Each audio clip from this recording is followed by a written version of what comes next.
Hello, everybody.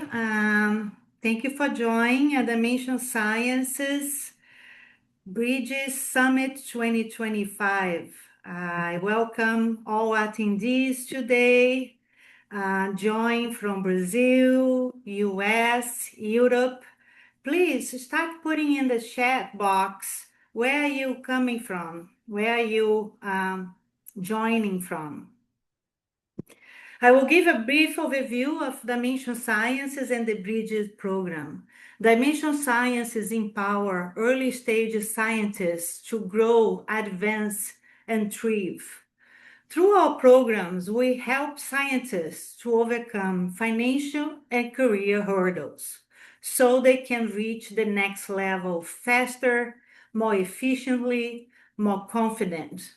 So far, we have supported over 94 beneficiaries, nearly $100,000 in cash awards given away.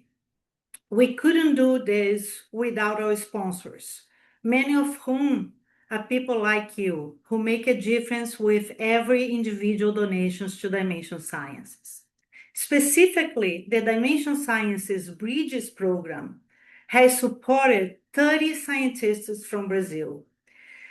They were awarded a 3-month stipend, a scholarship, and gain access to 12 weeks mentoring, leadership, coaching, training program led by senior professionals who are all volunteers, by the way. Dimension Science is 100% volunteer run. We are powered by experts. 75% of our volunteers hold a master's degree or higher. Volunteering is also a form of support. We give and grow together. I, Marcia Fournier, founded Dimension Sciences with the feeling of giving back. I came to the United States 27 years ago as a PhD student in Boston at the Dana-Farber Cancer Institute. These experiences not only changed my career, but also my personal life. I went through many challenges and feel that I was helped by many people. So this program also aims to help and inspire others, scientists like me. We will now give you a little bit of explanation of the program format. So you will find in the chat box how to use the Zoom language interpretation tool. See the chat box for instruction and select the language of your preference. And thank you for our interpreters, Flavia Fusaro, for her in-kind donation, which made this event more accessible through the bilingual interpretation. I ask attendees to submit questions via the Q&A box, and one of our volunteers will be monitoring the box and then making sure our speakers get your questions. Finally, I'll introduce the topic of this event. We will be discussing climate research and career pathways. What if everything you thought about science careers was only a half of the story? Learn today from our keynote, transitioning from nonprofit to academic research. Learn from our professional development panel about career pathways that break the rules. And meet our scholars shaping the future of climate research. I hope you like our programming. It's now my pleasure to introduce our volunteer, Fatima Cardoso, mentor in residence. Fatima is a journalist by education. She transformed her career into now she is an expert in natural resources and value chains. She holds a master's degree in environmental sciences from University of São Paulo in Brazil. And she holds the Environmental Leadership Program at UC Berkeley. Fatima is currently a senior consultant at the World Bank. Fatima, this is all yours now. É um prazer estar aí com todos, com vocês todos, e é um grande prazer também convidar a Joyce Brandão para participar dessa conversa que a gente vai fazer agora, nessa meia hora. A Joyce é uma é uma profissional que fez essa transição, né, da, de uma carreira no terceiro setor no Brasil, em outros países também, né, uma carreira global, trabalhando com temas relacionados com a mudança do uso da terra, cadeia de suprimento sustentável, equidade e desmatamento. Depois de muitos anos atuando como na liderança de vários projetos em organizações sem fins lucrativos, como o WWF e a Solidariedade Network, ela fez uma transição para a academia e hoje ela é pesquisadora do Conservation and Development Lab, do Conservation Research Institute em Cambridge. Então, Joyce, é um prazer estar você aqui com a gente, né? E eu queria começar te perguntando quais foram os motivos que te levaram a deixar uma carreira em que você liderava projetos de desenvolvimento sustentável e de conservação dos recursos naturais para abraçar uma carreira de pesquisadora nessa mesma área, né, nessa área de mudanças de uso da terra, agricultura de baixo carbono e impactos das mudanças climáticas.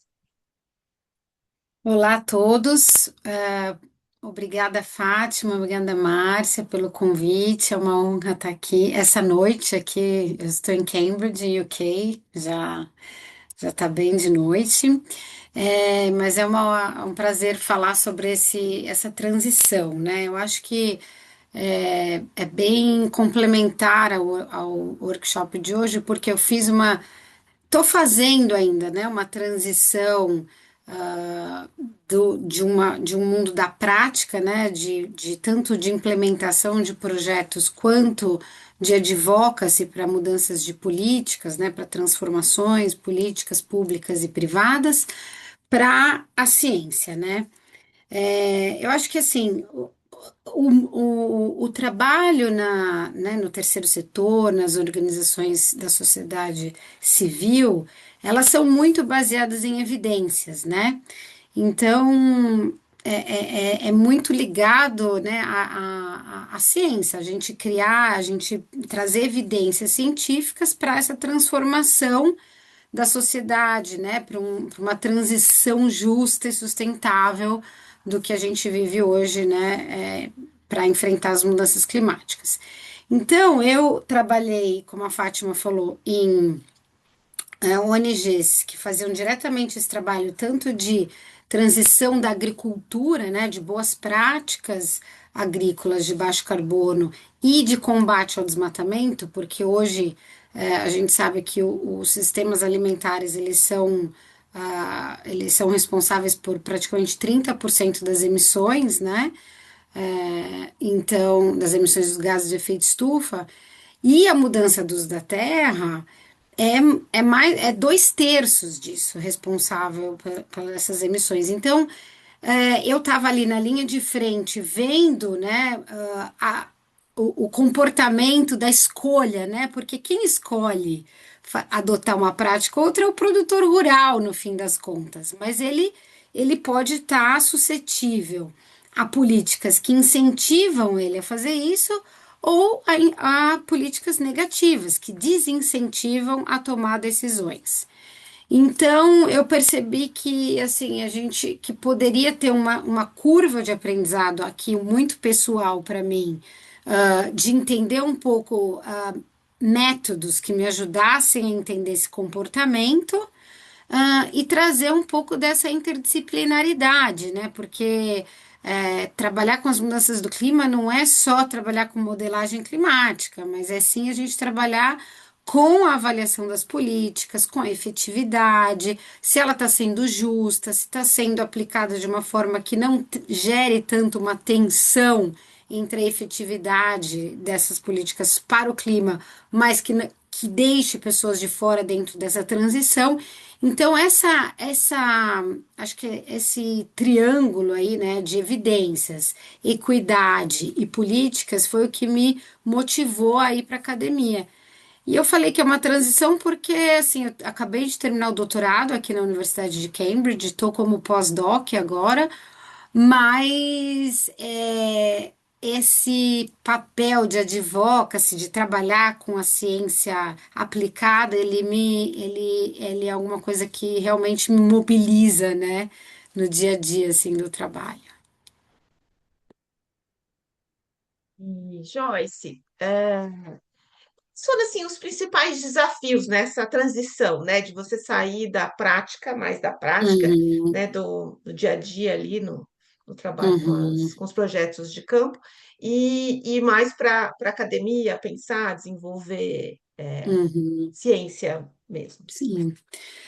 Bom, como a Márcia falou no começo, né, achei super, super bonito, assim, né, de ter essa doação, né, porque realmente é um desafio você sair de eu, na verdade, num momento estável de carreira, né, de gestão de grandes projetos e de conseguindo, né, trabalhar assim numa interface de políticas privadas e políticas públicas. E aí, só para fazer um parênteses, quando eu falo de políticas privadas, eu quero dizer assim. Que as empresas dos sistemas alimentares hoje, né, tanto supermercados, traders, processadores de alimentos, eles cada vez mais, né, são demandados de ter compromissos climáticos, compromissos de conservação da biodiversidade. E então eu trabalhava no campo, né, no Brasil, diretamente com essa lógica de trazer as empresas para compromissos de transparência, compromissos de boas práticas de produção e de combate ao desmatamento. E aí eu parti no meu doutorado para avaliar essas políticas, né? A questão da efetividade delas dentro de um contexto político em que essas ações de combate ao desmatamento se enfraqueceram. Então foi uma passagem interdisciplinar, porque o meu background, eu sou engenheira florestal. Mas eu já vinha trabalhando com essa questão de governança ambiental.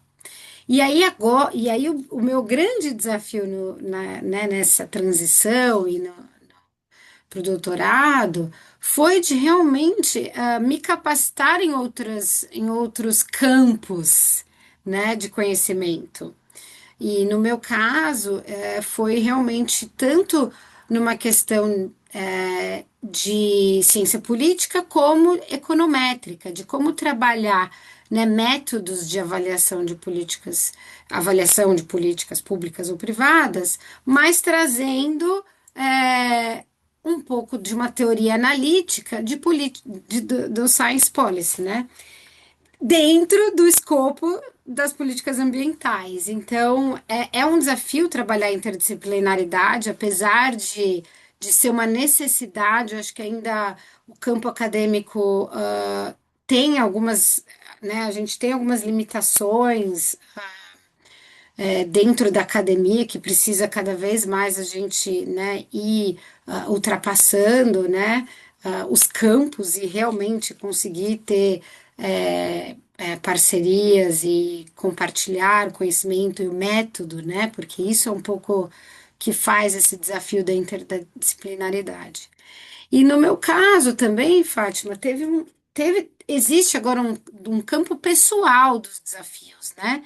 Que é migrar, né? Eu acho que aqui as pessoas têm nesse grupo essa história de migrar, acho que né, a Dimensions traz essa bridge, né? Então migrar não é fácil, né?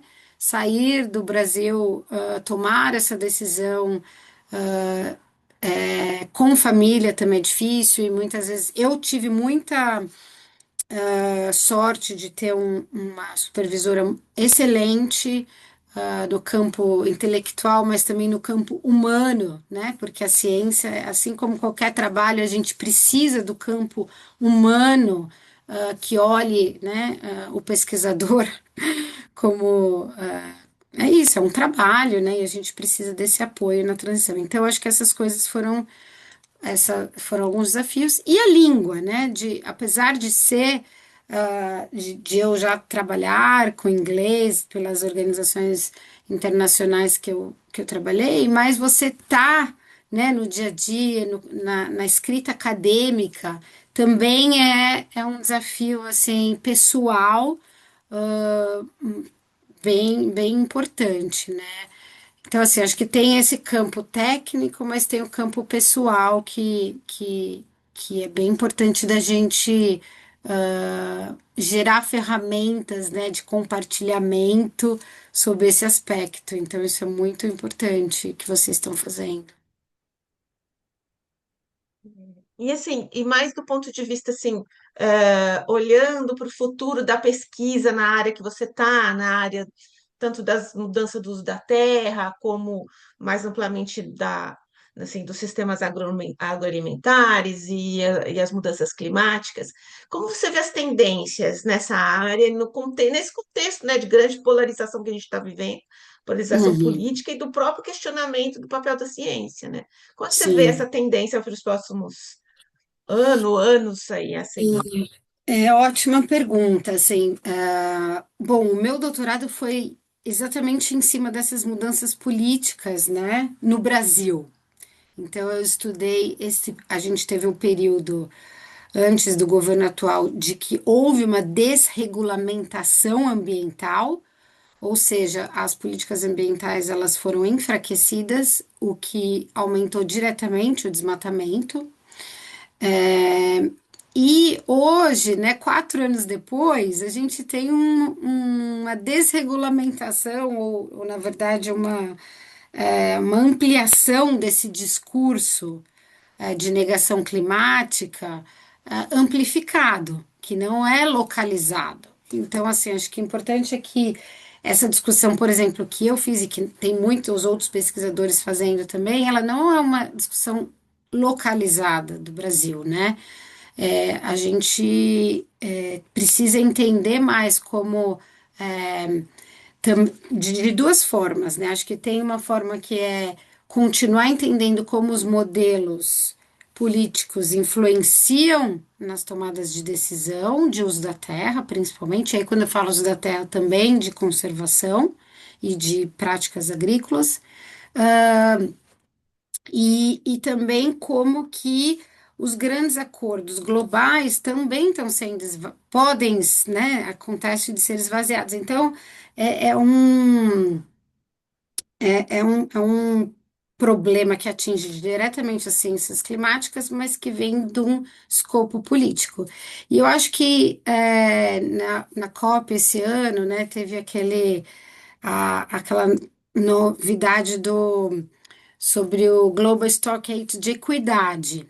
Então, eu acho que isso é um, é um grande tema muito importante, né? Porque, de novo, uma coisa é a gente falar de Joyce, Oi, só oi. explica o que é a cópia, assim, só fala um pouco o que Ah, é a cópia. sim, certo. A COP, então, é o encontro anual, né? Da ONU, do painel sobre as mudanças climáticas, a Convenção das Mudanças Climáticas, em que os países os países precisam entrar em um consenso sobre quais medidas vão ser adotadas, tem toda uma normativa para reduzir as emissões e fazer uma adaptação às mudanças climáticas. Esse ano, esse encontro anual foi no Brasil, foi em Belém. Havia muita expectativa de que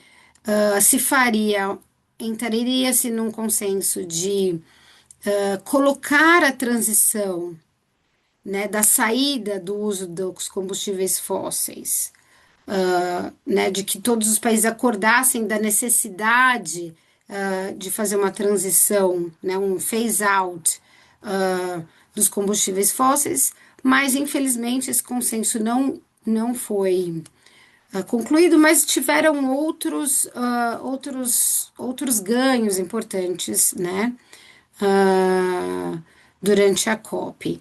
E como ela foi no Brasil, o Brasil ele trouxe muito essa importância da justiça, né, climática, né? O que que é a justiça climática? De que, enfim, a necessidade, elas são diferentes entre os países, né?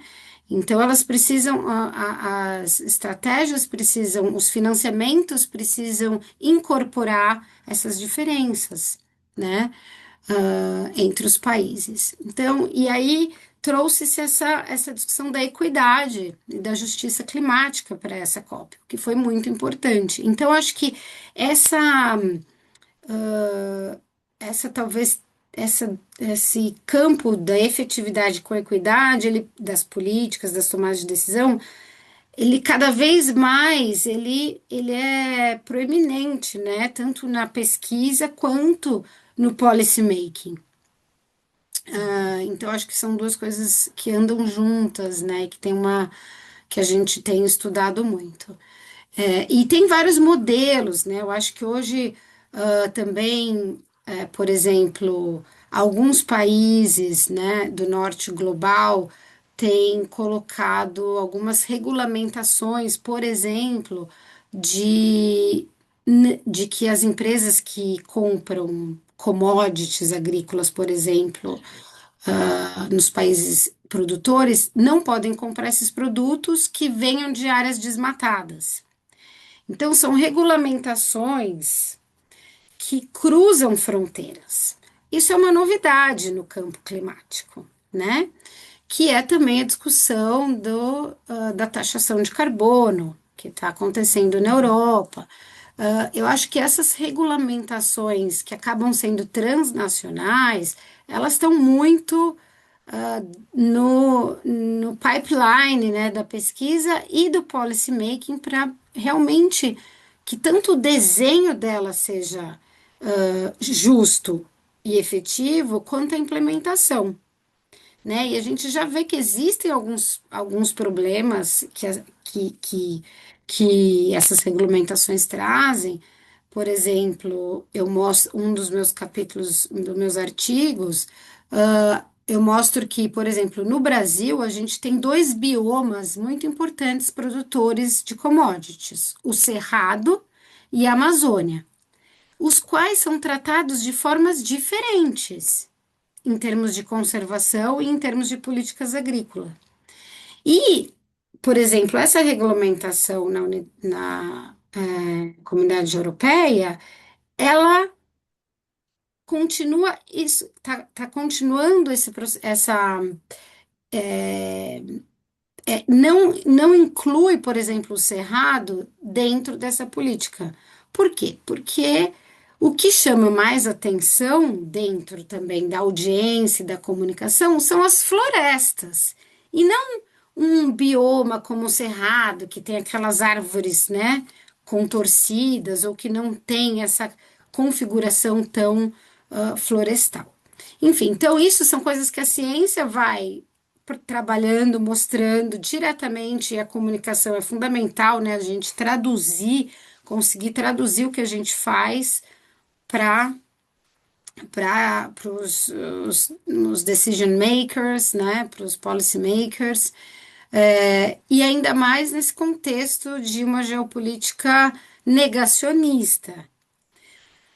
No entanto, só para terminar, apesar da gente ter claramente, né, os Estados Unidos ter saído desse acordo de Paris, né, que foi essa convenção do clima em que os países se comprometeram a reduzir as suas emissões e ter as suas métricas para isso, a gente vê que a China, de alguma maneira, ela tem se posicionado e feito algumas transformações internas de mudança, né, de buscar essa mudança de matriz energética. Não que esteja perto disso, ainda está longe, mas a gente vê uma narrativa que tem começado a ficar mais proeminente, né? Então, acho que também o clima vai entrar nessas negociações geopolíticas, né? Uhum. E só para terminar, assim, você acha que pode ter, por exemplo, um defunding, diminuir os financiamentos para pesquisa do clima, ou Ou só vai assim, tipo, mudar um pouco os ângulos do que está mais. Olha, o que eu tenho Não é visto, necessário ou não? assim, Uhum. eu tenho visto. Bom, acho que os Estados Unidos vocês têm mais noção do que eu do quanto isso está impactando, né? Mas aqui no UK, por exemplo, a gente tem visto muito uma abertura bastante grande para, por exemplo, como que a AI vai interagir com a conservação. Mas ainda muito num ambiente prospectivo, né? De ideias, assim. Mas isso, muitos editais têm trazido isso. Eu vi alguns editais no Brasil também. Acho que isso é uma coisa. Agora tem um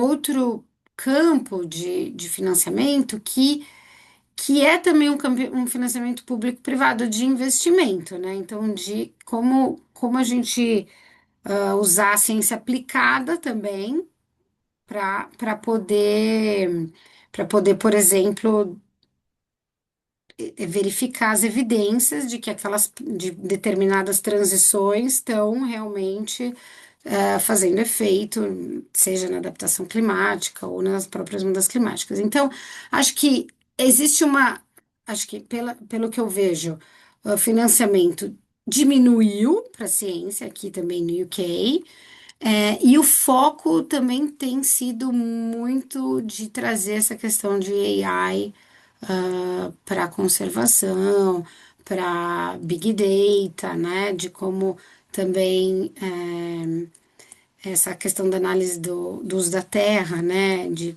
cada vez mais real, né? Cada vez mais real time.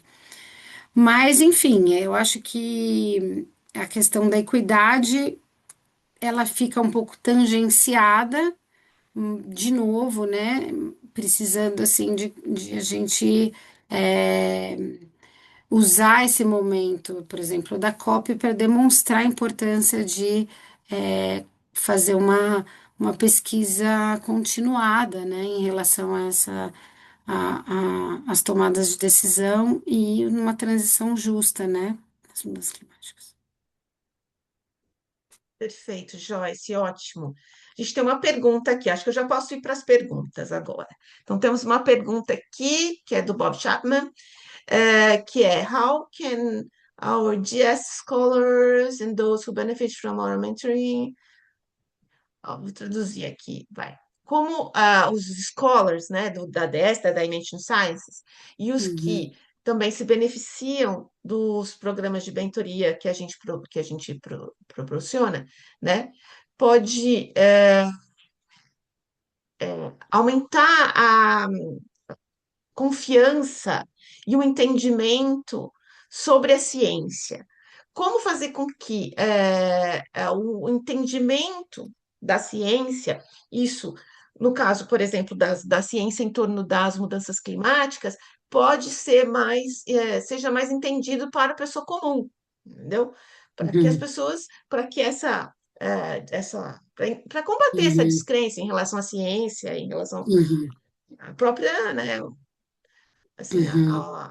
aos fake news, etc. Como que a gente poderia usar tudo isso para. $1 million question. Não, enfim, acho que é um grande, a comunicação, né? Assim, e hoje em dia a comunicação ela não é mais como ela era de a gente simplesmente conseguir colocar no Jornal Nacional, né? Apesar de que ajuda bastante trazer essas pautas, né, para um meio de comunicação de massa. Acho que isso é muito importante, apesar de que hoje em dia a gente tem as redes sociais também muito fortes. Mas eu acho que o máximo, né, assim, a gente precisa conseguir traduzir e conectar, né, a pesquisa com o dia a dia, né? Trazer assim exemplos do dia a dia. Acho que como a gente fala com criança. né? Por exemplo, eu tenho duas filhas de 7 anos. Como que eu explico para elas o que eu faço, né? Então, é o tempo todo mostrando que as escolhas que a gente faz, no meu caso, né, elas são, elas afetam, né, o ambiente. Então, assim, desde um livro que mostra coisas básicas do que são os materiais, eu acho que muitas pessoas hoje não têm nem noção do qual é a diferença de onde vem um plástico para onde vem algum outro material compensado, enfim, eu acho que é isso, assim, é desde uma ciência básica que, que, que não é um conhecimento, né, generalizado, para levar ao pensamento também, né? Acho que acho que a ciência não é só a gente levar o conteúdo das mudanças climáticas, o conteúdo da transformação, mas o pensar, né? O questionar, o lembrar de que a gente pode criar histórias, mas a gente precisa de evidências para também demonstrar aquilo. Então, o pensamento sistêmico, o pensamento acadêmico, ele é muito, acho que isso também a gente precisa levar, né, de uma forma assim, não acredite no que você, não acredite em tudo que você lê, né, hoje em dia. Você precisa fazer uma checagem daquilo. Então, acho que esse tipo de comunicação a gente precisa aprender. Eu não sei fazer, mas a gente precisa aprender. Que é como eu falo para as minhas filhas, né? A gente precisa aprender que nem tudo que vem da internet é verdade. Então, a gente precisa checar, saber quais são as fontes, né?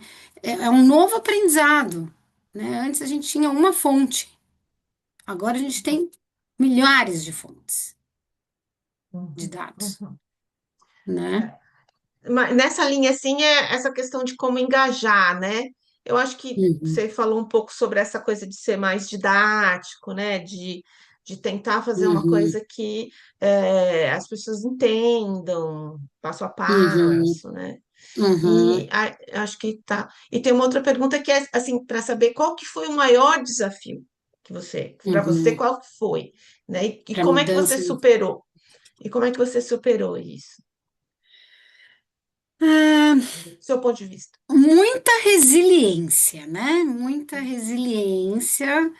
Ah, né? Para mim, assim, o maior desafio foi sair de um trabalho muito coletivo Uhum, para um trabalho que, para mim, foi solitário na maior parte do tempo. Apesar de ter parcerias, e ter campo e ter interações, foi ainda muito solitário. Então, para mim, foi realmente pessoalmente um reaprendizado assim de trabalhar com, né, trabalhar muito mais sozinha, e ter muita resiliência nisso. E suporte, né? O suporte, isso que eu falei, né? Acho que o suporte da profissional, né, que foi minha orientadora de estar lá e tá me encorajando a esse desafio, né? Não todos os dias, obviamente, mas assim, né, realmente mostrando, construindo como esse aprendizado está sendo feito. E um suporte mesmo pessoal, né? No meu caso, familiar, assim. Então, acho que a confiança também, né? Porque fazer transição de carreira te gera uma insegurança, é inevitável, porque você está se colocando num novo lugar. Então, ter essa paciência e essa resiliência de que é um processo e que precisa, de suporte externo também. Acho que isso é bem importante. ótimo, Joyce. Acho que é isso. Não temos mais perguntas aqui. Queria muito agradecer a sua Obrigada. participação. Foi ótimo, muito legal conhecer a sua experiência toda e vamos torcer para que a gente consiga manter esse tema, né, Sim, sim, pesquisado e divulgado, né, sim, no com certeza. mundo aí. Parabéns, gente. Obrigada pela. pelo espaço, pela oportunidade. Prazer. Vamos. Márcia, com você agora. Super obrigada, Joyce e Fatima. Thank you, Joyce and Fatima.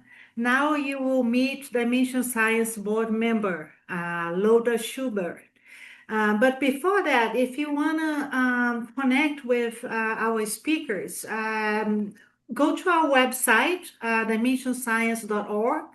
And we have a link to the LinkedIn account so you can follow them and follow their work. So thank you again, you both, for being here today.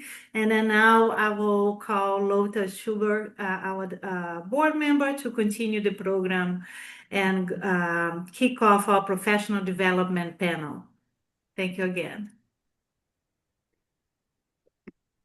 Thank you, Marcia. And well, what an amazing keynote. Thank you, Joyce and Fatima, for this really inspirational talk. And with this, welcome to the professional development panel.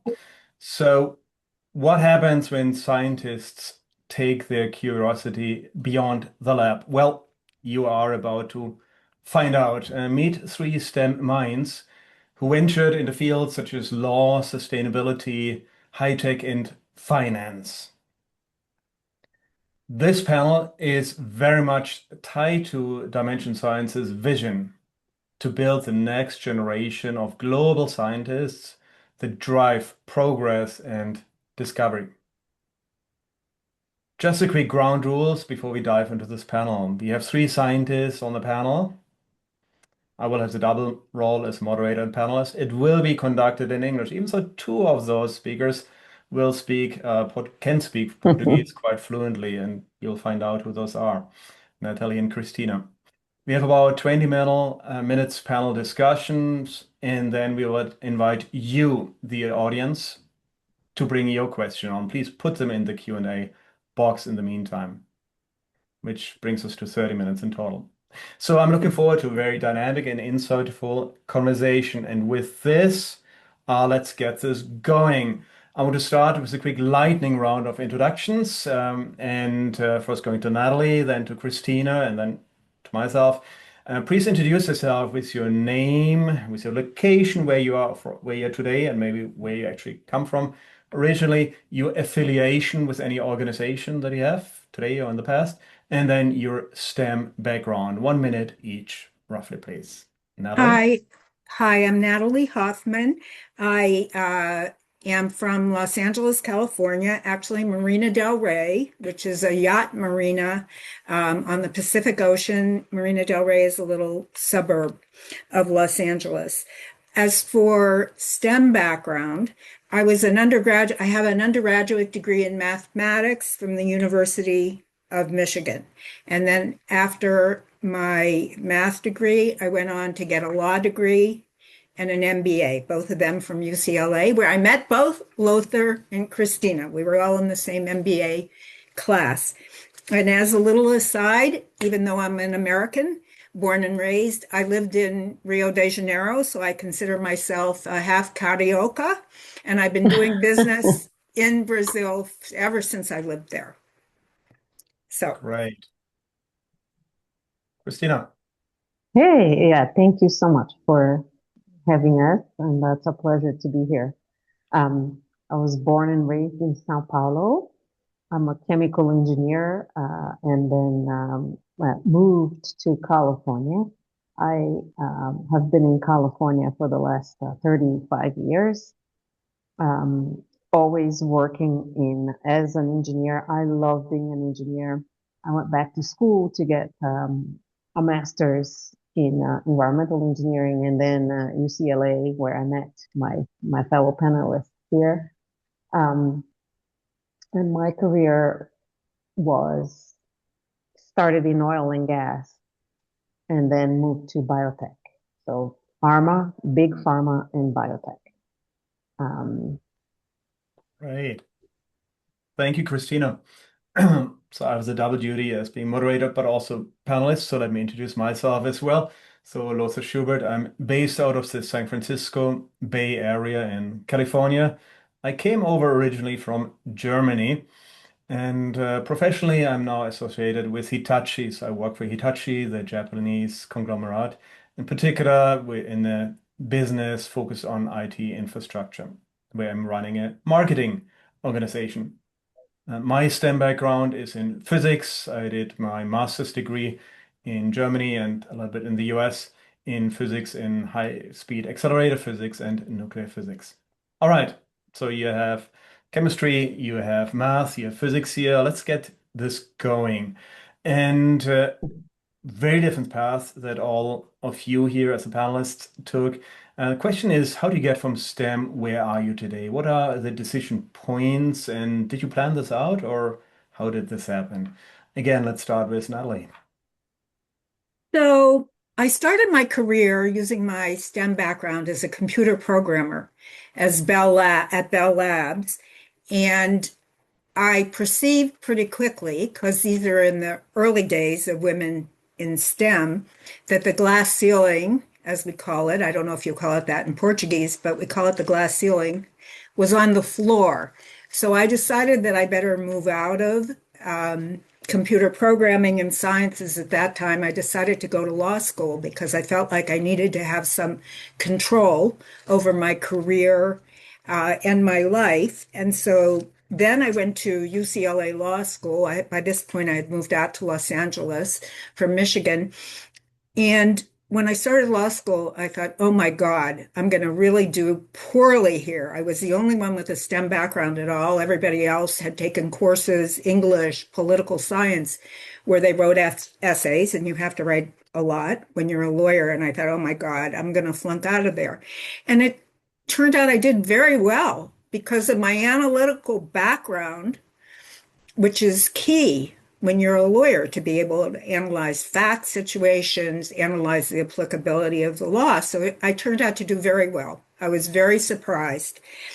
And then I spent many years practicing law. I loved it. I was a deal lawyer in the motion picture industry. And by the way, I got to Brazil as part of this because, as part of my understanding that I needed to be in control of my own career path, I decided that I needed to have my own way to develop clients, that I wasn't going to depend on my bosses to give me clients. And so I started doing research. I wanted to have a language that nobody else in Los Angeles had. And, you know, we have a lot of, relatively speaking, Brazilian Portuguese speaker on the East Coast in the United States, New York, Washington, Florida. We have almost none here in California, with the exception of Cristina and other brasileiras and brasileiros that live here. We have very few. So I did research, and Brazil was in the middle of the Brazilian miracle, and I decided to move to Brazil and learn Portuguese. So that was a decision point along my career path, because that led me to the motion picture industry and renewable transportation fuels, which is where I am now. I decided along the way to get an MBA. By that time, the three of us went to a very so-called quant school, which many other MBA schools are not. They're more soft skills, let's say, but Anderson School at UCLA, very quant-oriented, and we had a lot of STEM people in our class. Now, MBA schools are highly quant-oriented, and you will find more and more and more STEM people at business school. Do you agree, Lothar and Cristina? I think that's a very big trend. And then, so I used STEM in both of those, higher education, and now I took another career change, and I went into, and I'm very glad to hear Joyce's remarks, and I'm going to look forward to hearing everybody else's remarks on environmental issues, because now I am consultant. I'm a sustainability consultant. I advise companies on getting their renewable transportation fuels certified to generate very valuable credits under California's the low carbon fuel standard. So, Wow, what a path from math into law into sustainability. Thank you, Natalie. With this, let's switch over to Cristina. What about your path? So from STEM to where I am today. So I think I am still an engineer. It's like I love being an engineer. I love chemistry. I never could leave that behind. It was just like a start. You start at whatever level you can. And I remember starting at the oil platforms, going to the oil rigs on the coast of California, and then getting sent to uh, Colombia at the time of the guerrilla and Peru as an engineer because they could ship me. um, and then I realized I was never going to progress as a woman, Latina, in the oil companies because there was a project at the time in Pakistan, and this was 1994. Hopefully things have improved by now, but I so wanted to go on that project, and I applied for it. I was always so curious, and I was always the one who I would raise my hand and I want to go. I so want to go to that project. And no, you can't go because you are a woman, you are not married, and you can't go to Pakistan. And that was for me, it was just like, what? What? You're telling me that? It's like, I'm going to change that. I'm going to become an activist again. So, but I switched industries because I realized, no, I got to go do something different. And that's when I joined the pharma and biotech, and my career then took off from there. But I am still a STEM person. I'm still an engineer. I still behave as an engineer. Then you kind of move up the ladder because you deliver results and you have a team and you become a manager and then a director, and you just do good work and you get rewarded and it works out. So, but when you say from where I am today, I'm still an engineer. I still think as an engineer. I still problem solve as an engineer, Right. and a chemist. So, Thank you. And I took a note about your Pakistan experience. In fact, later we might want to double click a little bit about the inclusion elements for STEM scientists. From my perspective, I did my degree in physics and did lots of software engineering at this time, data acquisition, data analysis, I guess what's called now data science. And when I graduated in Germany, it was pretty short after the unification in Germany, and the job market was really bad. There was not a big market for physicists. However, there was a market for software engineers and software people. So I went right from there into software management, software engineering at a large company called SAP. So that's my first switch, going from physics into software. And I did this for 7 years or so, software development consulting with many companies globally in their implementations. And that's also where I did an MBA on top of this, and then switched to the dark side into marketing.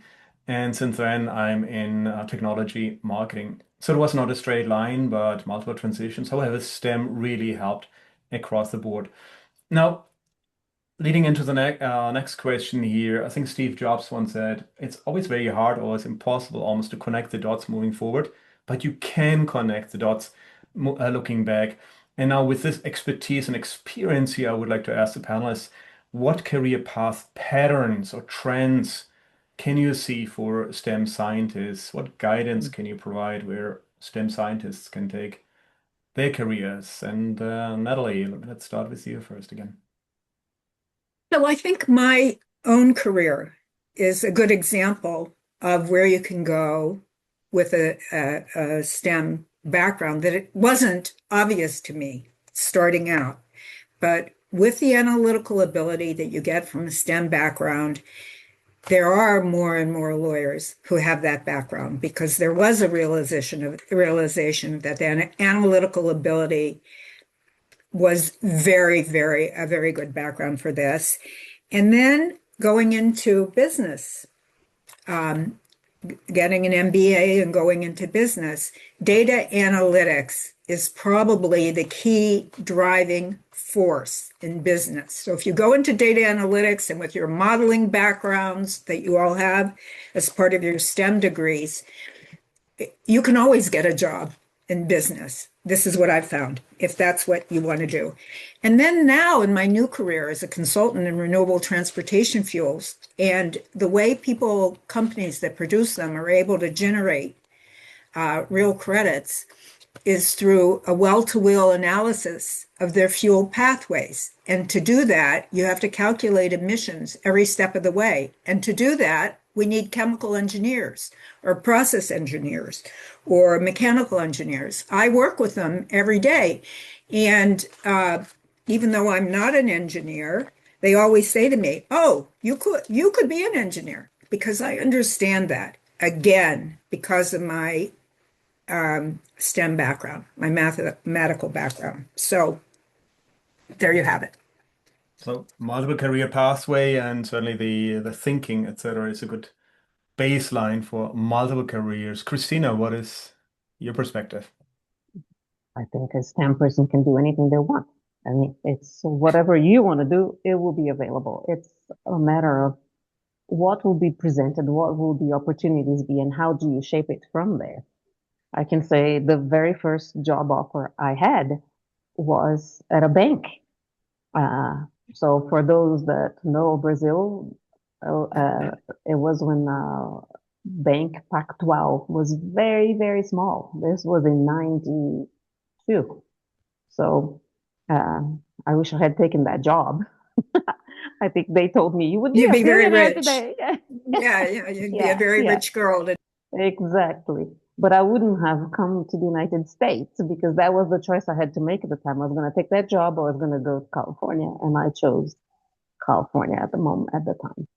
But then I think what I see today, really, you can do anything you want as a STEM person. You can go into academia, you can go into the industry. At early in career people, I would say go try a startup, go in the startup world and become the startup like roller coaster, go from one to another.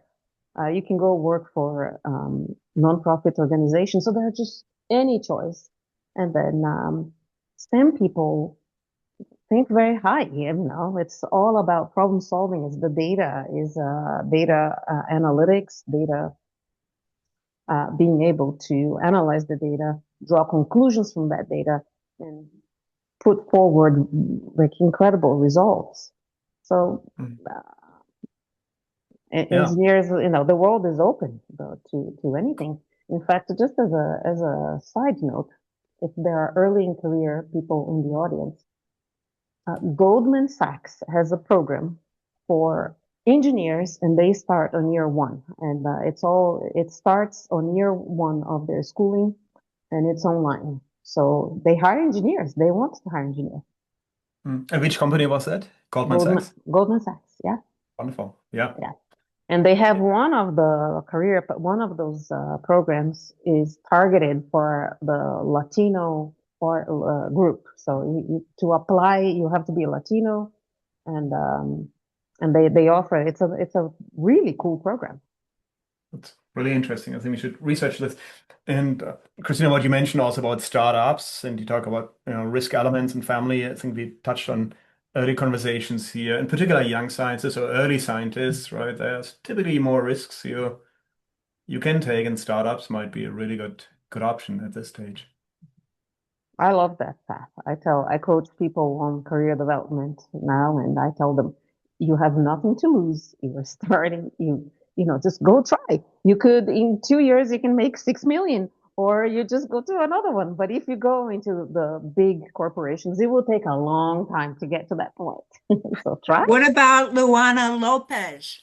Luana Lopez Lara, the world's youngest self-made female billionaire. That's it. I'm not sure if she's from São Paulo or from where, but anyway, she went to MIT. She has a STEM background, and now she's co-founder of Kalshi, and she's all over the news media here. All over. Amazing. All over. Yeah.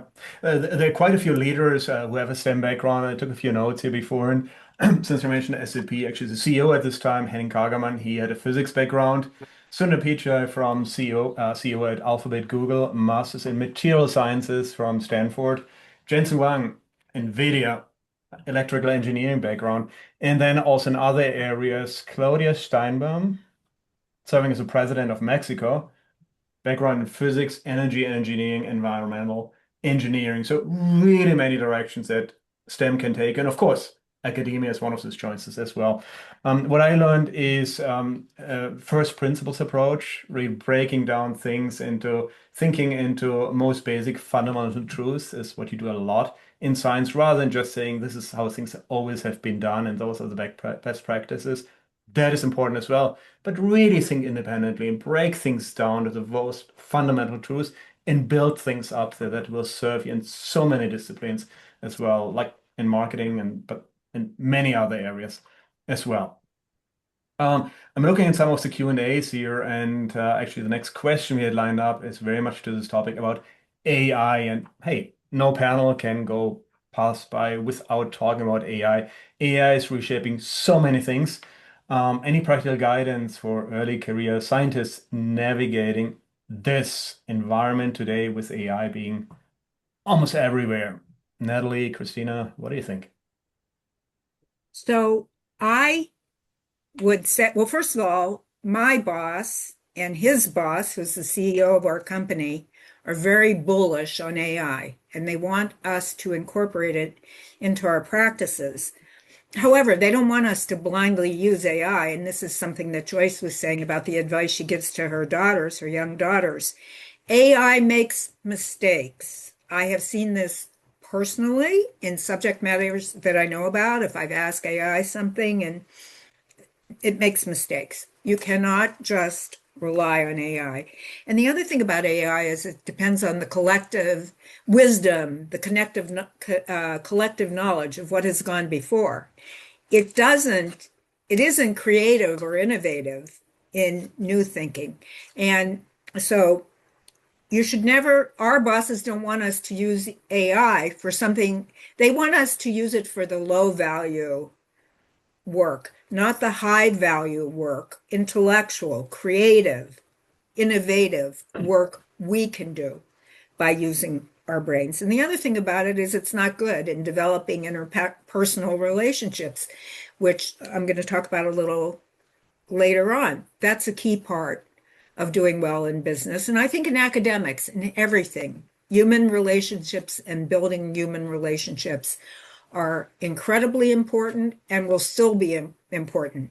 AI will never take that over from us. So, Yeah, there's some AI bots who try to be human companions, but I hope that's yeah, not right. And you see where they so led, far away. suicides. Mm, yeah.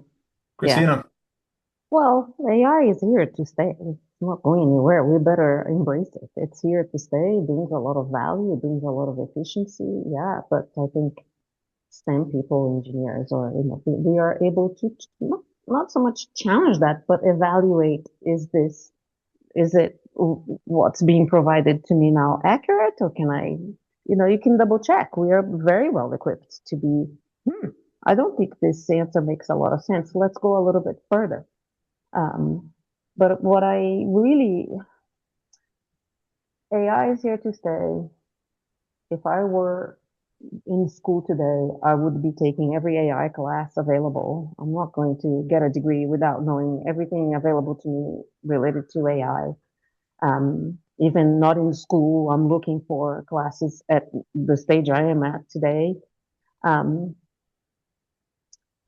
But like very much like Nathalie, teamwork cannot be replaced. And engaging with your coworkers, your boss's boss, that is still, I think that is a must-have if you want to progress, if you want to be known as a professional, known as an employee, or known as it's the agile methodology, like collaborating, teamwork. That's really important.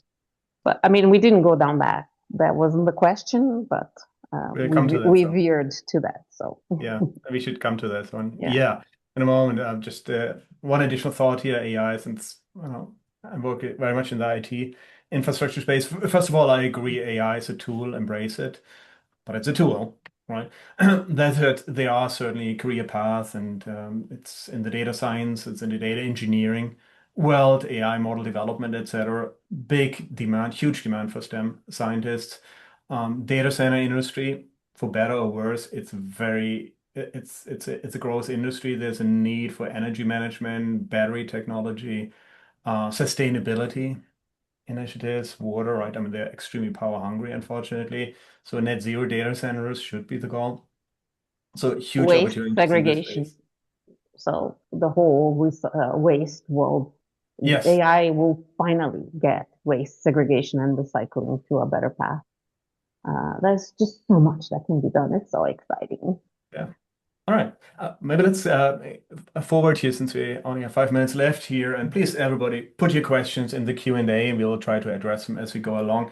Here, hard skills. We talked a lot about hard skills. And Cristina, you already touched on some of the soft skills, which matter as well. So let's try to address two things here actually at a time. Soft skills and also inclusion factors. What matters here in a STEM scientist? Nathalie, do you want to go first again? Sure. So when I was a young lawyer, I would come in my office every day and I would sit at my desk and I almost never got up during the day and I worked late and I never went out to lunch with my colleagues. I never had a drink with them after work at night. I was just work, work, work, work, work. That turned out to be a very bad way to go about building a career. And I have a daughter now, and the first thing I told her when she was starting out is it's as much a part of your job, building your relationships with your colleagues and your clients and your boss, as doing your work, getting your work done. Nobody knows everything. Information is power.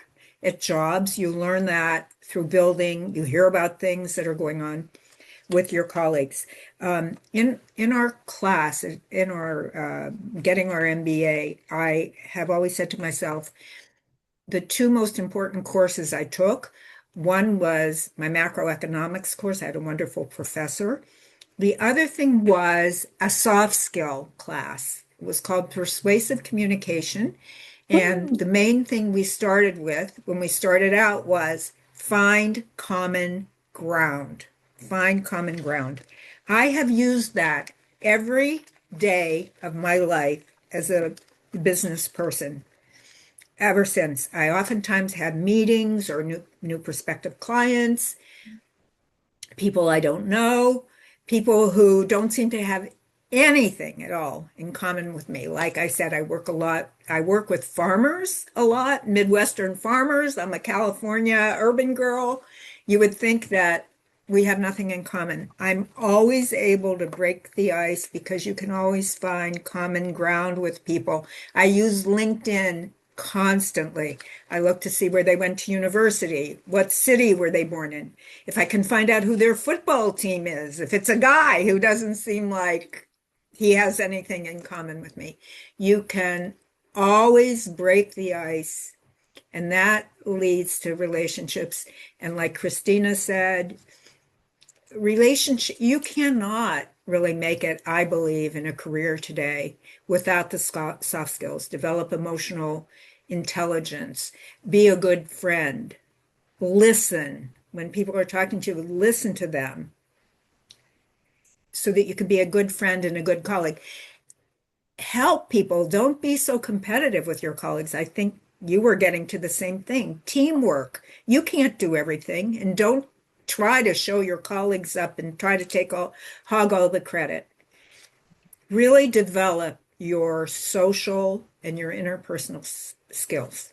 That's my best advice I can give any STEM person, because sometimes we have a tendency to focus just on the data. I will just say one thing. I don't want to take too much time, but in our Anderson school group, we had a guy who was a PhD in physics. And we had a project where we were supposed to do Monte Carlo simulations. And he did 1,000. He went crazy with the Monte Carlo simulations and did 1,000 of them. And this was in my group. And we ended up getting a C on the project because he was so consumed with the and people so consumed with the Excel spreadsheet or the Monte Carlo simulations that they lose a notion of what the project is about.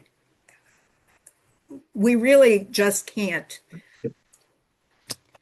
be consumed like that. We have to have a broader understanding.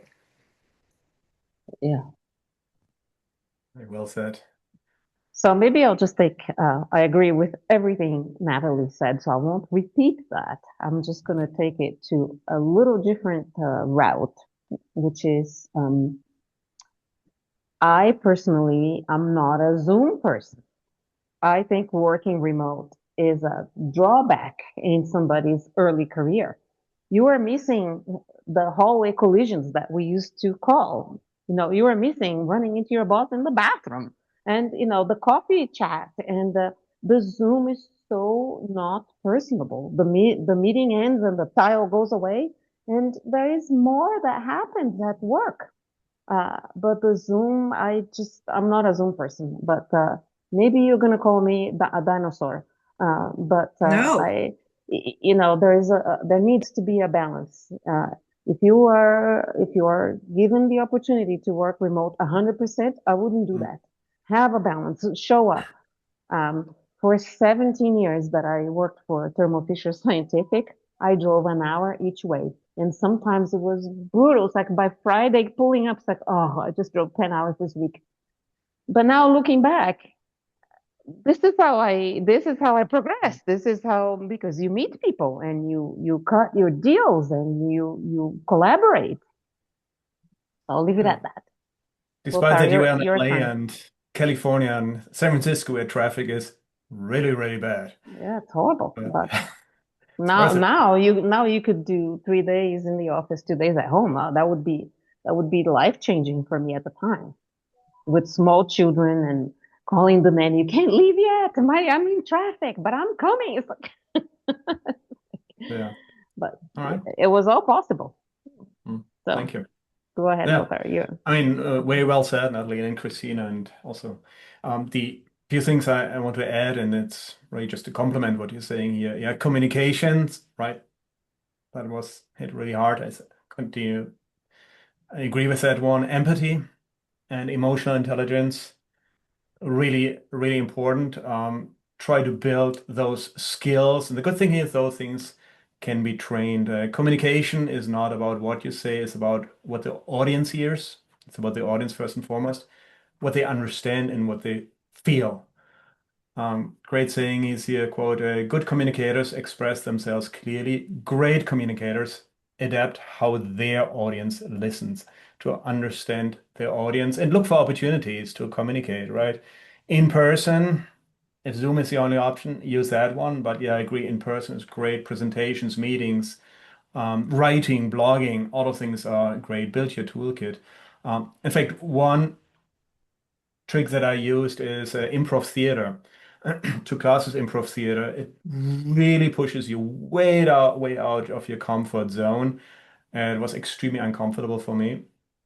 But you get out of your comfort zone, you have to communicate, and you have to build empathy with your team colleagues there. Yeah. All right. I know we're out of time here, but it includes some of the audience questions as we went along here. So before we finish the panel today, just a final takeaway and closing remarks. 30 seconds. One final piece of advice for students. 30 seconds. Nathalie. So don't be afraid to try something new. If you find out as Cristina said, with your STEM background, you can do anything. And I think that's the conclusion I have in my own career. So if you're going in one part of your career and you find out it's not for you, number one, don't be afraid to pivot. This background you have can be useful in so many things. The other thing is focus on building those relationships. We know you're going to be good in the physical sciences. Focus on building your relationships with colleagues, clients. I build relationships with regulators for my clients. It's incredibly valuable. So, think about all of that and work on those relationships, work on listening, working on being a good team member, and don't be too competitive. with your people that you're working with. You're all in this together. Thank Yeah. you. Cristina, 30 seconds. Find a mentor, hang on to that person, somebody you trust, and ask for advice. Keep asking, what should I do? Go back to that mentor and say, is this the right path for me? Have I made a mistake? Be humble and be humble, be bold. Okay, Back thank to you. Another 30 seconds here. A formula actually for all of the scientists here. I learned this formula when I attended a career forum many years back as a graduate student. And the formula was opportunity divided by risk equal a constant, right? It means real opportunity only comes if you're willing to take some risk and go where others maybe hesitate. It doesn't mean to just, take every risk that's out there. Be strategic about it, but don't play it too safe either. Chase the places where smart managed risks make opportunity possible. With this, we come to the end of this panel. I want to thank Nathalie. I want to thank Cristina. And I want to thank you, the audience, as well. We covered lots of ground. I hope it inspired you. And maybe one day, the audience and especially early curious scientists, maybe one day you will be on the panel and share your experiences. Thank you. Marcia, back to you. Yeah. And so if you want to talk to me any day, anytime, look me up on LinkedIn and send me a message. I will be available. Thank you all. This was an amazing panel, and with such a strong message of collaboration, mentorship. So I really very pleased with the panel. I really appreciate our speakers tonight. And we will now move to our next section of the program. And I would like also to acknowledge people that put in the chat where you are from, and I will acknowledge here some of you. Hello, Phoenix, Arizona. Hello, Medellín, Colombia. Rio de Janeiro, Brazil. Goiás, Sergipe, Brazil. Berkeley, California. Aracaju, Brazil. Cambridge, UK. São Paulo, Brazil, Washington, D.C. So keep sharing where you're from. This is a really global community that Dimension Science is bringing together, and to share this programming today and workshops. So now we're going to the biggest part of our program, because you're going to meet the two scholars, bridge scholars in 2025.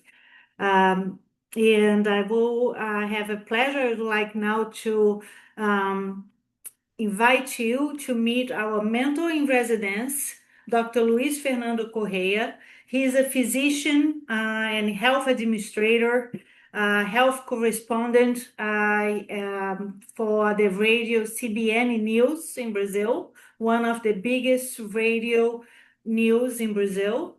And he's a media expert and medical director. So, Luis, please join me in the podium, please. Okay. Yeah. Okay. Hello, Marcia. It's a big pleasure to be here and an honor to be part of Dimension Science. And after all we heard about communications as an important skill for the scientists, is it's just something that will go close with my feeling and my thoughts about it, and part of we try to pass along to our scholars, because nowadays we are living in times that science is under attack everywhere. We are under attack from the governments, sometimes from the parts of the media, from anywhere. So more than ever, scientists must be capable to communicate, and now especially communicating different platforms. This is something that I try to develop with the scholars. Unfortunately, we can show the video because the video is just clips from since the beginning, from the first video they sent to enlist in the program to be accepted, and another video that we make after our first workshop, and the second one after the second workshop, and the final video. So if you could see the video, you could see the evolution of them. Especially they are mastering talking different platforms. That's something pretty important nowadays.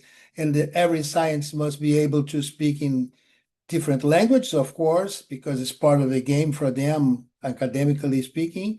But also they can talk and they can find audiences in different platforms. That's the most important thing. They find the place to talk, the way to talk.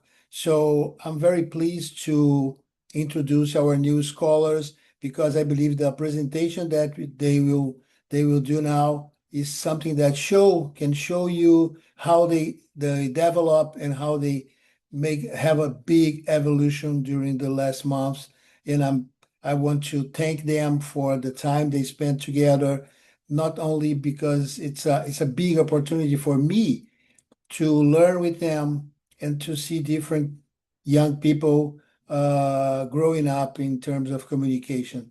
And I keep saying, and something that I challenge everyone that listen to us, seeing us, be a communicator, be someone that can spread the science, because we need more and more scientists speaking in different languages, as I said, in different platforms, because we have to fight back. And our way to fight back disinformation, our way to fight back all the pressure that science is under, is talking real science, based in evidence, science made with rigor and methodology. So I would like to introduce the scholars right now. I see Bob Chapman raising the hand. Go ahead, Bob.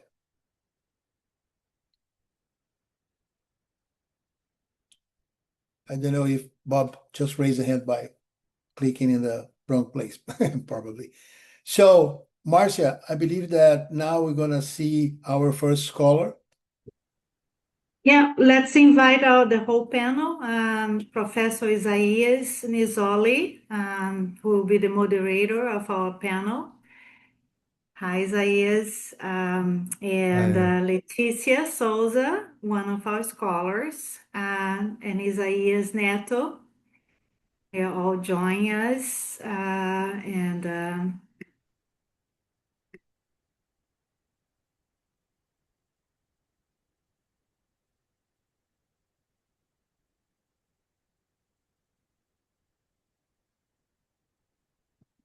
thank you, Luis, for your warm introduction to this panel. I will pass the word now to Isaia Nisoli. Hello, thank you, Marcia. Okay, first of all, this panel is going to be in Portuguese to allow our scholars to feel as comfortable as possible. My name is Isaia, and I am professor of mathematics at the Federal University of Rio de Janeiro. In this, I work in dynamical systems, which is a topic which is strongly connected with the climate science. In some sense, some of the most famous example in my topic come from climate science. But okay, so enough about me. I would like to introduce Leticia, that is going to present to give a small presentation about her. Então agora vou apresentar a Letícia, que vai falar sobre um pouquinho sobre ela e sobre o trabalho que ela fez. Obrigado, Letícia. Obrigado, Nisoli, eu agradeço. Então, eu vou abrir aqui. Aí você me avisa, por gentileza, se deu certo a minha apresentação no PowerPoint. Eu coloquei modo apresentação. Perfeito, está ótimo. Está ótimo. Ah, sim.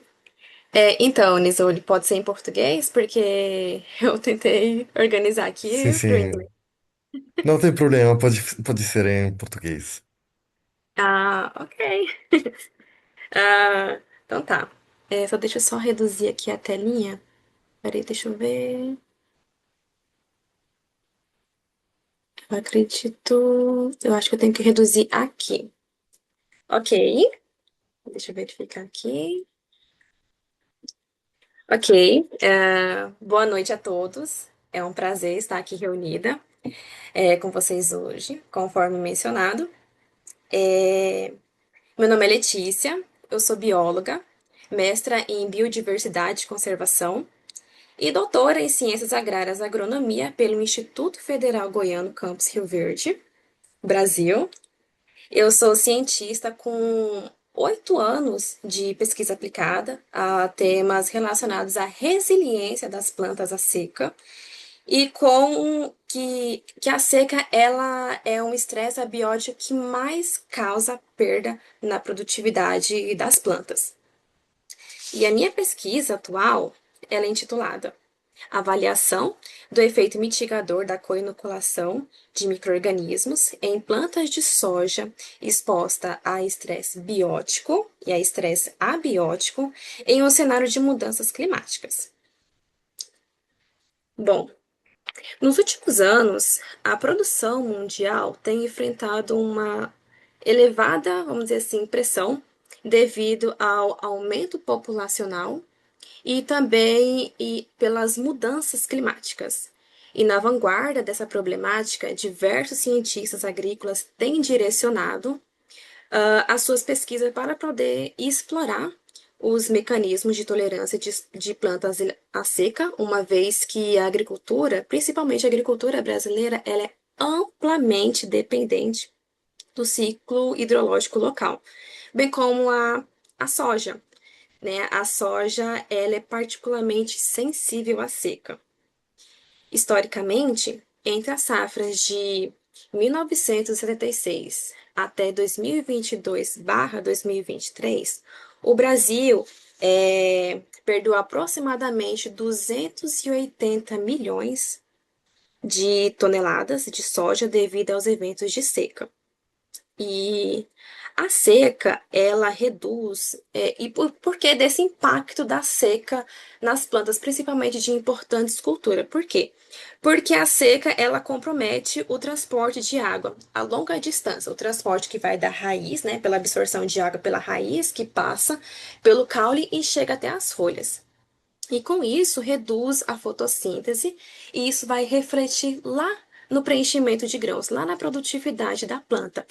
E quando a planta ela está passando por um estresse, nesse caso abiótico, né, um estresse por seca, ela fica ainda mais sensível a ataques de outros parasitas, por exemplo, os nematóides, também chamado de fitonematóides, né? Fito vem de planta, como é o caso de Pratilencos braquiurus, que é chamado de nematóide das lesões, que vai lesionar as raízes ali, principalmente do córtex, e com isso prejudica o transporte de água.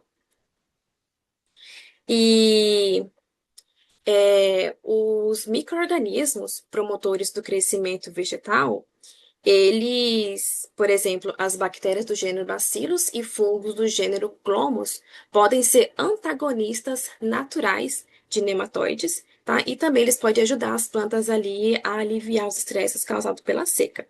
Então, nesse estudo, foi utilizado, então, dois micro-organismos. Foram utilizadas as bactérias do gênero Bacillus e o fungo do gênero Trichoderma. E o que nós pudemos verificar? Que os estresses, né? Ambos os estresses, eles prejudicaram a anatomia das plantas, o transporte de água e também a integridade das membranas celulares. E isso foi mitigado pelos micro-organismos. E como que foi mitigado? Os micro-organismos eles promoveram o aumento da densidade de venação das folhas, ou seja, quando a gente olha as folhas e vê essas venações aqui, que eu estou mostrando aqui no cursor, isso aqui nada mais é que são os vasos do xilema que proporcionam o transporte de água. Então, os micro-organismos eles conseguiram ampliar essa densidade de veias, essas venações, e também, quando a gente percebe nos caules das plantas de soja, a gente pode verificar que aumentaram os vasos do xilema e também aumentaram as raízes, a biomassa radicular. E com isso ampliou ainda mais esses canais, esse transporte de água. E quando as folhas elas ficaram hidratadas, isso promoveu ali um turgor celular, deixou as plantas mais hidratadas e com isso protegeu as membranas celulares. Em conclusão, né, a combinação desses micro-organismos, bactérias do gênero Bacillus e fungos do gênero Trichoderma, mostrou que apresenta um grande potencial, né, para tornar a agricultura ainda mais produtiva e sustentável, especialmente diante de mudanças climáticas, né, que é desses desafios das mudanças climáticas. Em relação ao impacto do programa da Dimension Science, nesse caso, a Dimension tem apoiado ali a minha carreira desde o momento em que recebi a maravilhosa notícia da aceitação nesse programa altamente competitivo. O programa ele oferece mentoria, orientação profissional, network internacional, ampliando ainda mais a visão global da pesquisa e aprimorando a comunicação científica para diferentes públicos. Então, eu me sinto honrada por fazer parte de uma organização tão engajada e tão criativa. Muito obrigada. Thank you very much.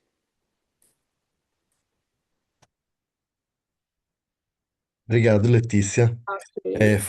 Foi ótimo. Muito obrigado pela apresentação. Se você quiser apresentar agora Isaías, a gente ficaria muito feliz.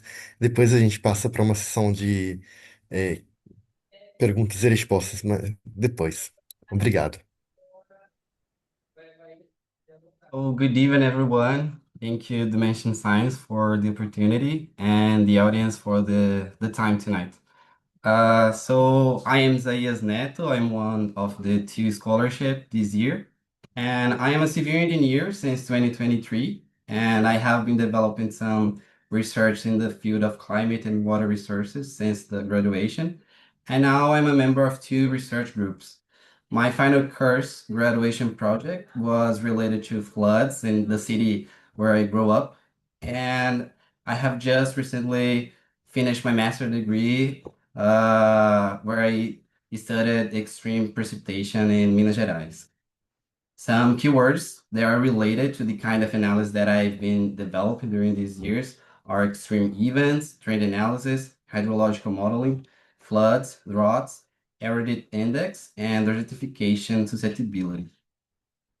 And about the project that I have been developing during these 3 months for the Dimension Science and the Bridge program, we wanted to answer the question, what is changing in the extreme precipitation here in the northeast of Brazil, and who is most at risk? So we used two kind of analysis, a trend analysis and a risk analysis. And why is important to talk about this? Because we know that the extreme events are happening more often in many regions of the world. And here in the northeast of Brazil, we notice that some cities have been suffering recent floods. And this kind of event affect not only the population, but the infrastructure and the public safety. But to understand better what it was the project, it's important to understand how the rainfall is measured. Because, for example, we used to hear in the news, for example, it rained 50 millimeters in Aracaju yesterday. But what this number means? When we say that the rainfall is measured in millimeter, is the same to say for each square meter of a region, it was spread 1 liter of water. So when you hear that it rained 50 millimeter in your city, is the same that to say for square meter, it rained 50 liters. And this number was pretty important for our analysis because we define a extreme rainfall event as a daily total equal to or above 50 millimeters. And this number is important because this amount is already enough to trigger floods, erosion, drainage overflow, damage to low-lying urban areas. And in the trend analysis, we wanted to answer if this kind of event are increasing during the historic time or decreasing or staying the same. And for the risk analysis, we try to combine three layers of information. The first one to translate the vulnerability of the population, we use the 1 minus ITDIM for each municipality to answer how the population can answer for an extreme event, for example. In the exposure layer, we used estimation of the number of people who lives close or not micro damage system, and we normalized this number. And for the hazard, we used the average number of days for a year that the precipitation it was equal or above 50 millimeters. So we combined these three information and we measured the risk. We noticed that some municipalities, the exposure is the one layer that is responsible for the risk, and another ones, the vulnerability, it was the one that caused more risk, and another one, it was related, of course, the weather event or the hazard. And here I show the points where the number of days of extreme rainfall precipitation are showing trend of increasing by the trend analysis. So this was the most important result of our analysis. Quick summary for you guys. And a little bit about the impact of the bridge during these months. Of course, it was important to practice my technical English during these months, during the data club where we report the results. Of course, the mentorship part, it was pretty interesting because I had the opportunity in the face-to-face moments to discuss a little bit the next steps of my career. And as Dr. Luis said, we learn as scholarships how the scientific communication is important to show to the society the results that we are developing in our research. And the next step, I'm about to start my PhD. I'm moving to Germany by the end of this month to start my PhD related to floods. So thank you again, Dimension Science, everyone for hearing tonight. Oh, thank you, Izaias. Uh, it was a really nice presentation. I would like to ask the audience if there are any questions.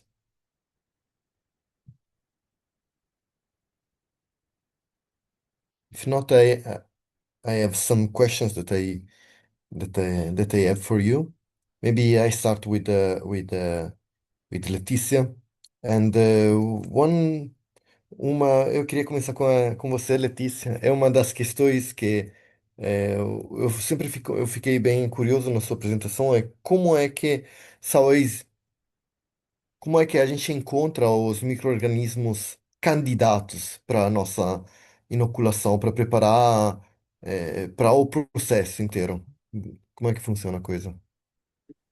Assim, excelente pergunta, Isaia. Para a gente conseguir isolar esses micro-organismos, sejam bactérias ou fungos, a gente precisa pegar amostras, de solo, principalmente na rizosfera, que é uma das primeiras camadas ali do solo, onde os micro-organismos ficam próximos ali às raízes. Além das amostras de solo, também a gente coleta as raízes. Então, a partir disso, depois a gente faz uma triagem, identificação dessas espécies e, posteriormente, é selecionado as linhagens ali mais promissoras, né, com base ali em ensaios in vitro e testes ali em casa de vegetação. Uhum. E, como é que você tem ideia de como é esse tipo de como é que funcionaria depois do seu trabalho a transformação desse tratamento num tratamento em grande escala? Tipo, seria uma produção de caldos que depois vocês adicionam enquanto o solo é preparado para fazer Aham. a, a, O para produto em fazer a si, né? cultivo, sim, sim. Aham, Hum, ok. Então, quando a gente pensa em larga escala, aí é utilizado os bioreatores, tá? Que são um sistema controlados ali, otimizado, para poder cultivar esses micro-organismos. Isso quando a gente uhum, pensa em questão assim de larga escala, tá? Mas aí depois disso existem em vários mercados agrícolas que vendem, né, os produtos à base de micro-organismos, que é chamado também de bioinoculantes, ou biodefensivos, né, e tudo mais. uhum. E aí esses produtos, quando eles já estão no mercado, aí eles podem ser utilizados ali na plantação, por exemplo, a inoculação nas sementes, ou então no suco da semente, e também a aplicação foliar, tá? Mas quando a gente pensa em larga escala, como que faz a produção ali é com o bioreator mesmo. Então, assim, já tem um caminho essencialmente claro entre a sua pesquisa e o impacto, né, social sobre que, assim, você já tem um caminho para como essa coisa Sim, funcionaria, assim. isso. Que Temos tipo sim. de você acha que tipo de impacto a sua pesquisa pode ter?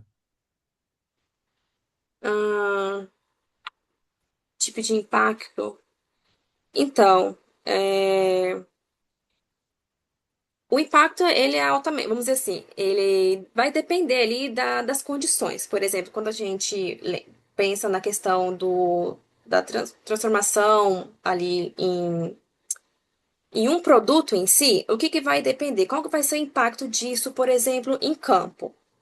Tudo Uhum. vai depender ali do micro-organismo, vai depender ali da severidade do estresse, se a planta está passando por que tipo de estresse? Por exemplo, o estresse abiótico, por exemplo, por seca. E também a severidade também desses estresses, né? Além das práticas agronômicas, porque não adianta a gente produzir, né? O pessoal produzir esses produtos e não tiver uma prática agronômica correta para isso, né? A ser seguida. Então, já tem vários estudos de que os micro-organismos, eles aumentam expressivamente ali a produtividade das plantas. Já teve relato ali de um aumento de entre 20 a 40% da produtividade. Isso é muito interessante a gente ver como que seres tão microscópicos podem ser tão benéficos assim, né? Pode promover, pode ser benéfico ali para as plantas, em questão mesmo quando elas estão passando por algum tipo de estresse, seja biótico ou abiótico. E como é que você chegou a se interessar esse tema de pesquisa? Assim, então, isso aí vai lá da minha graduação, né? Então já tem um tempo já em que, assim, eu sou bióloga, né? Mas eu sempre tive um pezinho na parte agronômica. Então eu gostei, assim, da biologia, mas também da agronomia. Mas no doutorado, eu meio que linkei, juntei tudo, biologia com agronomia, e eu vi que esses micro-organismos, quando a gente estuda lá na graduação e vê na pós-graduação, principalmente na parte da microbiologia, a gente vê o impacto disso. E depois que a gente vê, ainda mais né, na nossa região aqui do Goiás, né, no Cerrado, no Brasil, a gente vê que os produtores, eles, nossa, tem muita perda da produtividade com ataques de praga, com nematóide e também com a parte da seca, né, o estresse abiótico. E, e algo que a gente consiga mitigar esses danos. Aí por isso que eu pensei assim, gente, eu tenho que focar em algo relacionado a isso, conseguir mitigar esses danos encadeados, juntando biologia com agronomia. E surgiu a ideia de trabalhar com micro-organismos. Então, eu sempre gostei de trabalhar com plantas e intercalar micro-organismos nesses processos. É. Eu recebi aqui uma pergunta da Márcia, que ela perguntou qual foi a maior dificuldade que você teve até o momento e como é que você conseguiu superar. Ah, sim. Então, se for na pesquisa, de modo geral, ou no momento ali nesses 3 meses com bolsista ou de Ah, forma sim, geral da eu acho que pesquisa? pode ser em geral na sua vida, na sua pesquisa, na sua carreira como cientista. Sim, então, ai, tem vários desafios, gente, porque não trabalhar, ser cientista, né, trabalhar com ciência não é fácil, é algo muito sério, então, assim, a gente tem que ter muita credibilidade, né, para isso. Mas um dos grandes desafios foi, por exemplo, nós cientistas, né, nós dependemos de bolsas de estudos, né, para a gente poder alavancar ainda mais a nossa pesquisa. Então, acredito que um dos grandes desafios é isso.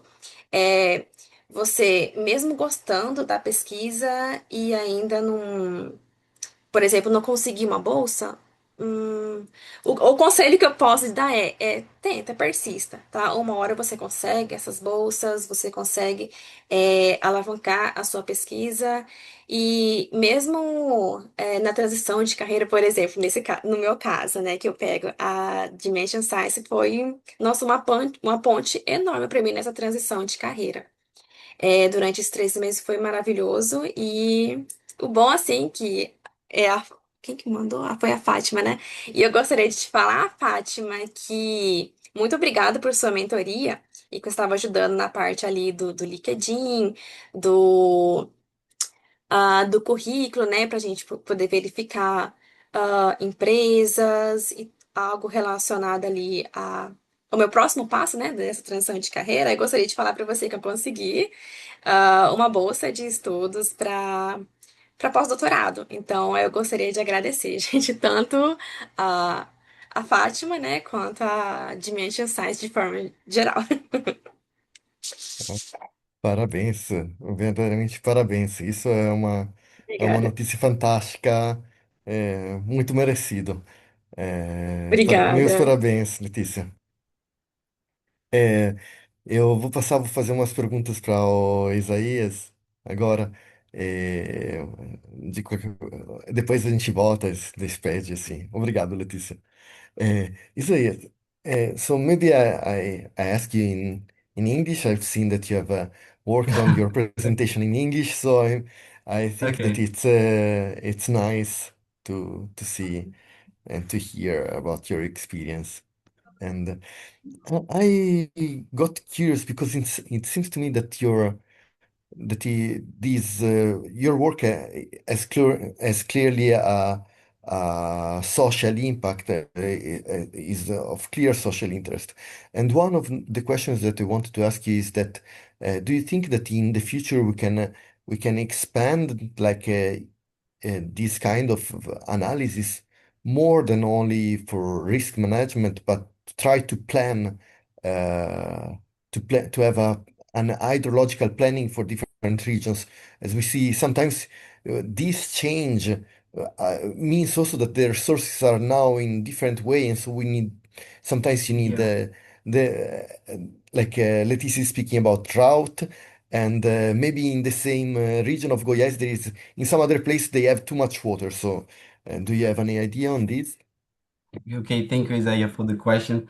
Of course, this is interesting because when I submitted the project, my idea it was really to get out of my comfort zone and in the point that you said, because trend analysis is something that I've been doing for so long, but I have never looked at for how these extreme events and their trends are impacting the population on the or the people that live in that areas. And I wanted to be more use it to the risk analysis that is the kind of analysis that we look for the society to expand that. And actually, I think it was all, of course, a coincidence, but my supervisor in the PhD works with risk analysis, so it was important in that point because now I am more uh, use it to the terms, for example, the difference between risk and hazard, that it was something that it was confusing the very beginning of the project here. But for your answer your question in summary, we can, for example, the idea of the risk analysis here, it was to look for the risk for the population. But we can look for the risk for the infrastructure, for example. In the exposure layer, I could use not the number of people who lives close for micro drainage, but for example, I could use the drive away of the northeast of Brazil and look how is the hazard in each point of the highways, and measure the risk for this kind of infrastructure, for example, or use for the points where we have hospitals, for example, and measure the risk for the hospital, for example. Or we could look for the other extreme, because I was looking for the extreme of precipitation, but I could use in the hazard, uh, for example, data for droughts, number of days without rain, Mhm. for example. And we could look for the other extreme and measure other kind of risk. And my idea in the project, I submitted just the northeast of Brazil because I wasn't so sure if during 3 months, I would be able to do that. I think, thanks God that I did. It was a challenge, of course, but the idea is to expand for the whole country. I wanted to use the index that we calculated to estimate the risk for the whole country. Oh, that's very interesting. And do you think that because this is one of the questions that was discussed during the meeting tonight. This question about the relation with the society, and do you think that is because at the same time we need to to bring some conscience to society about what is happening about climate Mhm. change and so on. And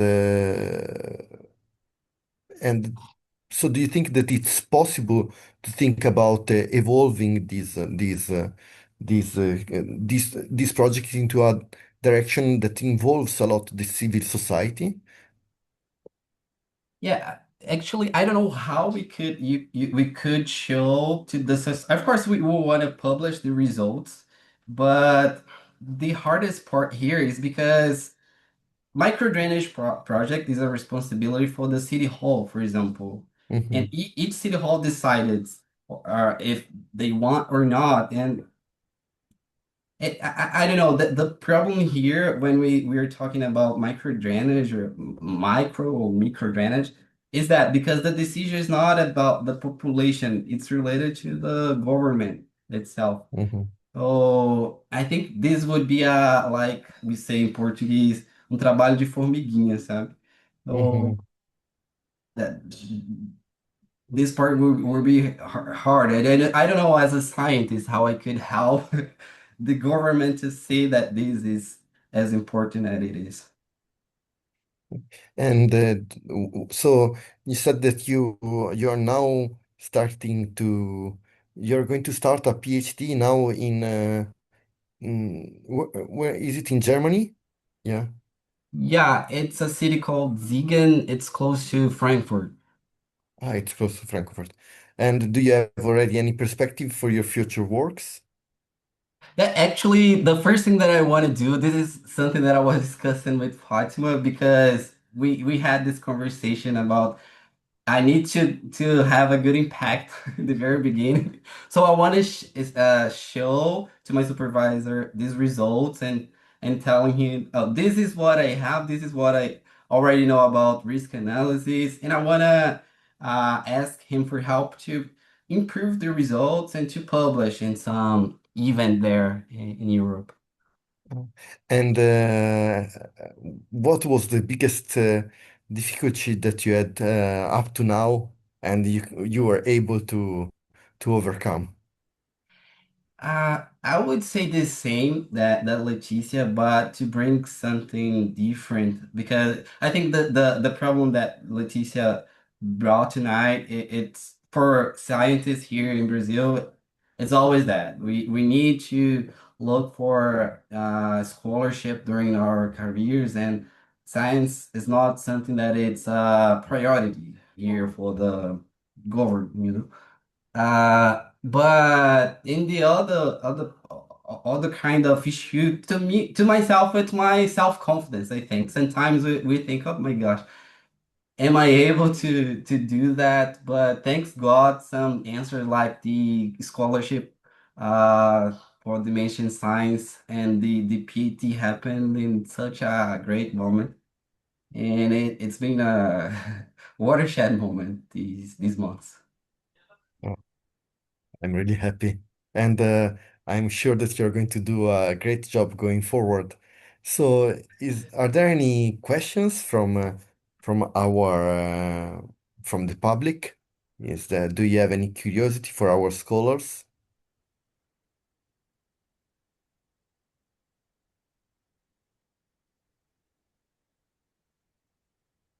Mm, I Thank People you, are Leticia. commenting. Yeah, yeah. Uh, I really enjoy the way that in Brazil you say, você merece. I think that that vocês merecem. I mean, it was a really good job, and I'm really happy about about the work and getting to know you during these months. It was really nice. Oh, the same for So. me, Isaia. For all the team, Dimension Science, the Luis with the science communication, Fatima in the mentorship, Marcia Fournier, you in the data club, and everyone in the all workshops that we had. Everything was like a very important point for the next steps of my career. It was really not.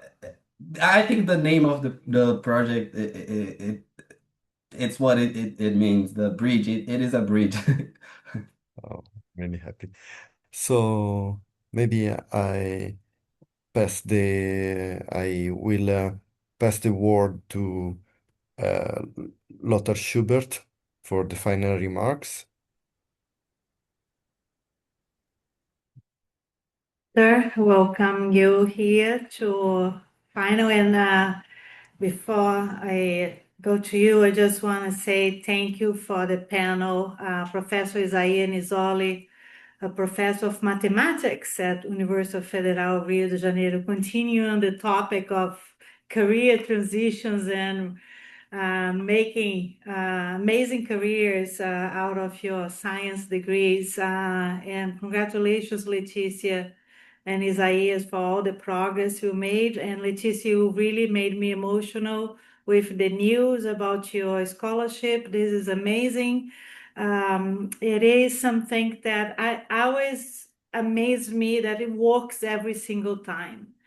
We've been doing this program now for 6 years, and every year it happens consistently. You provide that support, that bridge. Provide tools, network, and it works every single time. So the accomplishment is all yours. But I also want to congratulate the Dimension Science team of volunteers providing this support that helped you guys to go to the next level, as I said in the beginning.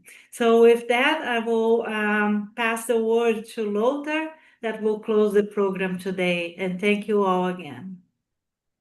Great. Yeah, that brings us to the end of today's 2025 Dimension Sciences Bridges Summit. On behalf of the board, I have the honor of closing this event. I want to thank everybody who was involved, our guests and presenters who shared many insights, were very generous with their time. I want to thank our Bridges scholars, Leticia and Izaias. I want to thank Marcia and our volunteers. As Marcia pointed out, it's 100% volunteer run. I want to thank our sponsors and our donors who are supporting Swell Dimension Sciences to make it all possible. And especially also, I want to thank our audience, whether live or via the followers on social media with the recording. Tonight, you all reminded us what Dimension Sciences is all about and why it exists. Talent is critical. It's not sufficient, though. It's talent and opportunities that need to be unlocked. And you being here helps us close this gap. If you were inspired by the scholars and speakers today, I invite you to help and contribute either via donations and sponsorships, or become a volunteer or a mentor, or potentially, if you're listening and you want to be a future program candidate as a scientist, applications for various programs and awards will be opening up again soon. So thank you for being part of the mission. Together, we are not just supporting science, we are shaping a more equitable and sustainable scientific future. And now, as a good tradition from Dimension Sciences events, I would like to take a group picture.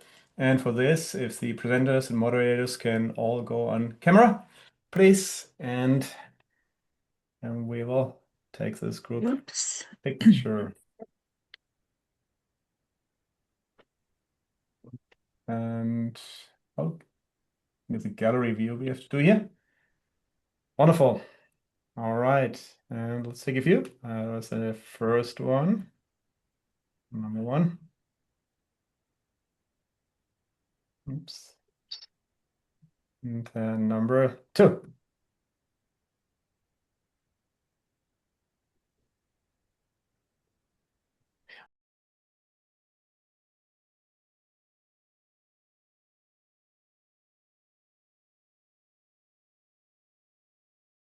Wonderful. Obrigado. Thank you very much. And that brings us to the end.